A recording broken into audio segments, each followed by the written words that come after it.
जाती हैं कि जी भारत हमारा दुश्मन है और चाइना हमारा दोस्त है। तो ना तो मुझे इंडिया हमारा दुश्मन लगता है और ना मुझे चाइना दोस्त लगता है, इसलिए कि ये सब चीजें जो है वो एक उस पे चलती हैं कि आपको किसी से कोई काम है, चाइना को हमसे काम है तो चाइना हमारा दोस्त है। तो सबसे पहले आप मुझे बताइए कि क्यों आप नाराज हैं इतना पाकिस्तान से? अल्लाह ना करे कि मैं कभी अपने पाकिस्तान से नाराज हूं। मैं वो पाकिस्तानी हूं जिसने कल रिपब्लिक टीवी पे बैठ के पाकिस्तान जिंदाबाद का नारा लगाया। मैं हिंदुओं में बैठ के नारा लगाता हूं ना जब पाकिस्तान जिंदाबाद का, तो उनको अच्छा भी लगता है। उन्होंने मुझे कई मैसेजेस आए कल कि आरिफ साहब पहली बार हिंदुस्तान टीवी पे हमें पाकिस्तान जिंदाबाद सुन के बुरा नहीं लगा, क्योंकि आप जैसे पाकिस्तानियों की हम इज्जत करते हैं। बात दरअसल ये है कि सबसे पहले तो हमें उनको गैर समझना बंद करना होगा। जो हमें बचपन से पट्टी पढ़ाई गई है कि हिंदू आपका दुश्मन और इंडिया आपका दुश्मन, उसको रिविजिट करना होगा और हमें देखना होगा कि हमारी तो जड़ें उधर हैं। हम तो पैदा ही उधर से हुए हैं। हम जो खाना खाते हैं, बिरयानी, हलीम, निहारी, वो सब इंडियन फूड है, पाकिस्तानी नहीं है। हम जो कपड़े पहनते हैं, शलवार कमीज कुर्ता पजामा जो भी, वो भी इंडियन ड्रेसेस हैं। हम जो उर्दू जबान बात कर रहे हैं, जो सिंधी जबान, पंजाबी जबान, वो सब इंडियन जबान है। हमें क्यों बचपन से उनसे नफरत सिखाई जा रही है? फिर कहते हैं जी इसलिए कि इंडिया दुश्मन है। अरे साबित तो करें कि वो कब दुश्मन है इंडिया? 48 में किसने इन्वेजन किया था कश्मीर में? पाकिस्तान ने किया था कि इंडिया ने किया था? ट्राइबल इन्वेजन हुआ था फ्रॉम पाकिस्तान। 65 ऑपरेशन जिब्राल्टर किसने शुरू किया था जिसकी बुनियाद पे जंग हुई थी? 71 में हमने अपने मुल्क के लोगों को जेनोसाइड किया, तो उन्होंने फिर बंगालियों ने अपने ओरिजिन की तरफ गए और उन्होंने कहा भारत माता हमारी मदद करो, तुम हमारी मदरलैंड हो। तो इंसानियत बचाने के लिए इंडिया ने उधर फिर कूदे थे। तो दुश्मन हम बना रहे हैं, वो नहीं बना रहे। हमारी आम जनता को, हमारे आम आवाम को, मुझ जैसे आदमी को बचपन से किताबों में क्या पढ़ाया गया है? हमें पढ़ाया ये गया है कि अहमद शाह अब्दाली, नादिर शाह दुर्रानी, महमूद गजनवी हमारे हीरो हैं। जब वो हमलावर होते थे तो सिंध पंजाब को पहले रौंदते थे, यहां से सारी औरतों को बच्चों को गुलाम बना के ले जाते थे। वो हमारे हीरो हैं।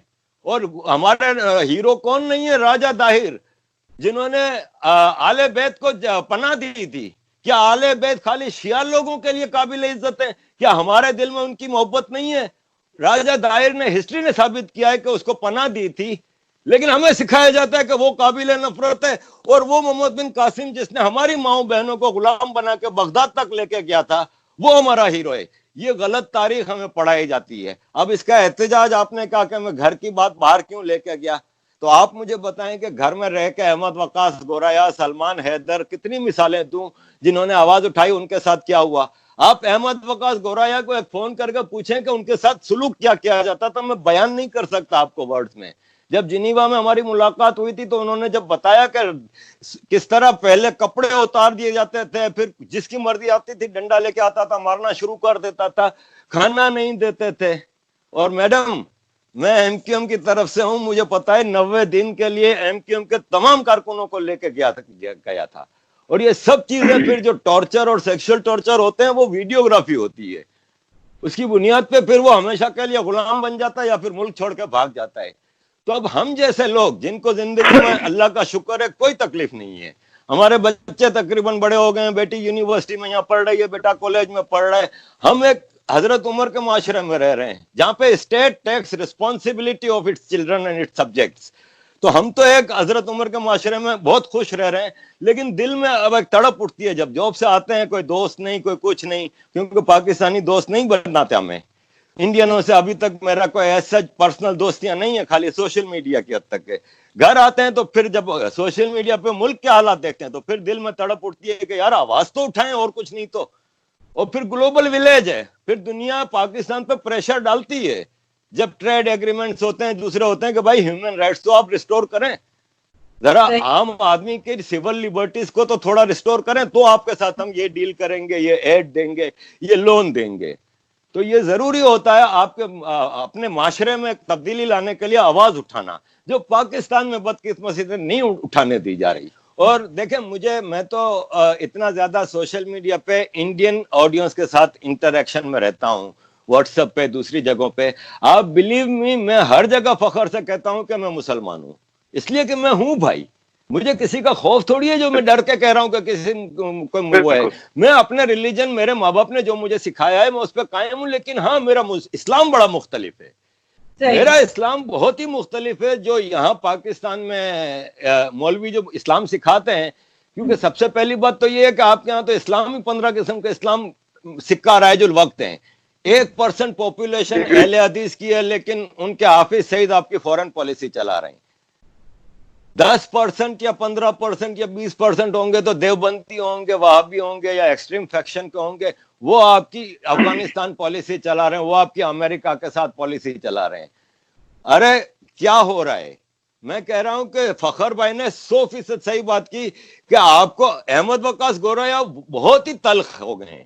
اس لیے کہ میں جانتا ہوں نا, ان کی بیگم جب جنیوا آئی تھی تو میں وہ کیس لڑنے کے لیے کہ میرے شوہر کو اٹھا کے لے گئے, میں تب سے ان سے واقف ہوں. پھر میری ان سے ملاقاتیں ہوئی, مجھے پتا ہے ان کے ساتھ کیا ہوا ہے, ان کی فیملیز کے ساتھ کیا ہوا ہے, ان کے ماں باپ, ان کے سسر وغیرہ کے اوپر بھی کیس ہوئے ہیں, بہت کچھ ہوا ہے. تو ان کی تلخی بہت زیادہ ہے, لیکن ڈونٹ ٹچ ریلیجن.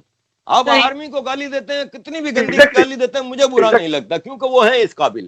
لیکن آپ مذہب کو گالی دیکھ کے آپ کم از کم 1 ارب آدمی کا دل دکھا رہے ہیں, دیٹس ناٹ فیئر. تو میں کبھی بھی اپنے مذہب کو یا کسی کے مذہب کو بھی ٹچ نہیں کرتا. آج صبح مجھے واٹس ایپ پہ ایک بہت اچھے ہندو پروفیسر کا آیا کہ سر یو آر کافر because I think that you have become a کافر. میں نے کہا کہ who are you to ask me. میں نے کہا there is only one power who can ask me this and I will reply to that person that power. تو میں اپنے مذہب پہ, اپنے ملک پہ کبھی شرمندہ نہیں ہوا. میں شرمندہ ہوں ہمارے رولرز پہ جنہوں نے ملا ملٹری الائنس نے اس ملک اور اس مذہب کا بیڑا غرق کر کے رکھ دیا ہے. بالکل صحیح. سر ایک چیز مجھے بتائیے کہ ابھی ریسنٹلی بلکہ کل ہم نے, میں بھی تھی اس میں, انڈین شو بھی ہم نے جو جوائن کیا تھا, شاہد آفریدی سے کیوں ناراض ہیں آپ؟ دیکھیں, شاہد آفریدی سے میں کئی وجوہات سے ناراض ہوں, جس میں ایک تو کرکٹ پاکستانی کی طرح میرا مطلب جذبہ میرے کو مطلب جنون کی حد تک ہے. میں روز رات کو بچے جب سو جاتے ہیں اور ٹی وی میرے ہاتھ میں آتا ہے 1 بجے تو میں ریکارڈڈ پرانے میچز بھی نکال کر دیکھتا ہوں, اتنا مجھے وہ ہے. تو ایز اے کرکٹر مجھے اس سے اختلاف ہے کہ اس نے کراچی میں پلا بڑا, کراچی کا نمک کھا کے ہمیشہ کراچی کے ساتھ غداری کی, کراچی کے کرکٹرز کی مدد نہیں کرتا تھا جب کیپٹن بنا. تو بھی اور بھی کئی وجوہات ہیں, آ جاتے ہیں پولیٹیکل اس کی طرف. بھائی ان کا کزن پکڑا جاتا ہے, مارا جاتا ہے انڈیا میں پولیس انکاؤنٹر میں, کیونکہ وہ وہاں پہ کشمیر پہ اس میں جہاد کر رہا تھا, بقول پاکستان کے ٹیررزم کر رہا تھا جو انٹرنیشنل لینگویج میں کہا جاتا ہے. شاہد آفریدی کا کزن, شاہد آفریدی کی خود تقریر ریکارڈ پہ موجود ہے کہ میرے دادا ان قبائلیوں میں شامل تھے جنہوں نے کشمیر میں 1948 میں حملہ کیا تھا. آپ کو چاہیے تو میں وہ کتاب بھیجتا ہوں جس میں بتایا گیا ہے کہ وہاں سے 35 بسوں میں بھر کے کشمیری خواتین, زیادہ تر مسلمان, کو غلام بنا کے یہ قبائلی وزیرستان لے کے آئے تھے. میں نہیں کہہ رہا, آپ ہسٹری ایکسپلور کر سکتی ہیں. اس میں فخر سے شاہد آفریدی کہتا ہے کہ میرے دادا ان میں شامل تھے. وہاں پہ کوئی ٹرائبلز نے خدمت نہیں کی تھی کشمیریوں کی. جو پاکستان کے حصے میں کشمیر آیا ہے, جو گلگت بلتستان میں, وہاں درندگی کی مثال آپ کسی کشمیری سے پوچھ لیں کہ پاکستانی انویڈرز نے کیا کیا تھا. نمبر 1 سب سے بڑی منافق آدمی کی بات یہ ہے کہ جب تم کشمیر کے اتنے بڑے ہمدرد تھے تو تم 2007, 2008 اور 2009 میں 2008 تک 2 سال تم IPL کیوں کھیلتے رہے؟ تب وہاں پہ جا کے کیوں ریکارڈ پہ موجود ہے کہ انڈین کرکٹر لکشمن کو اس نے سمجھایا, کیونکہ جب IPL کی بولی لگتی ہے, نیلامی ہوتی ہے, تو جو ٹیمیں ہوتی ہیں پہلے سے ڈیسائیڈ کر لیتی ہیں کہ کچھ پلیئرز کو کر لیتی ہیں کہ یار اس کو نہیں لیں گے یار, یا کوئی مسئلہ ہوتا ہے نا پولیٹیکل, جیسے کہ اظہر محمود ہے پاکستانی ہے یار, چھوڑو بھلے نا برٹش ہے تو کیا ہوا, اس طرح کر کے ہوتا ہے. تو لکشمن سے اس نے لوبنگ کرائی تھی اپنے لیے کہ یار مجھے بھی کوئی لے لینا, ورنہ شاہد آفریدی سے کوئی پیار نہیں کرتا انڈیا وغیرہ میں.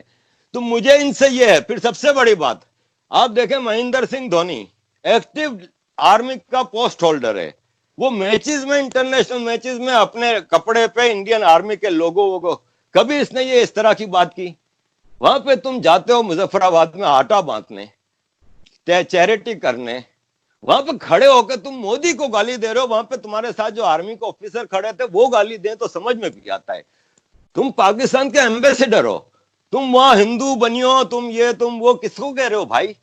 جب ہم ہندو بنیے کو گالی دیتے ہیں تو بھول جاتے ہیں کہ ملینز آف ہندو اور پاکستانی آلسو, لیکن ہم مزے سے کہہ دیتے ہیں لیکن ہمارے مذہب کو کوئی وہ ذرا ٹچ بھی کر دے تو ہمارے جذبات مجروح ہو جاتے ہیں. کیا ہندوؤں کے جذبات نہیں ہوتے کیا؟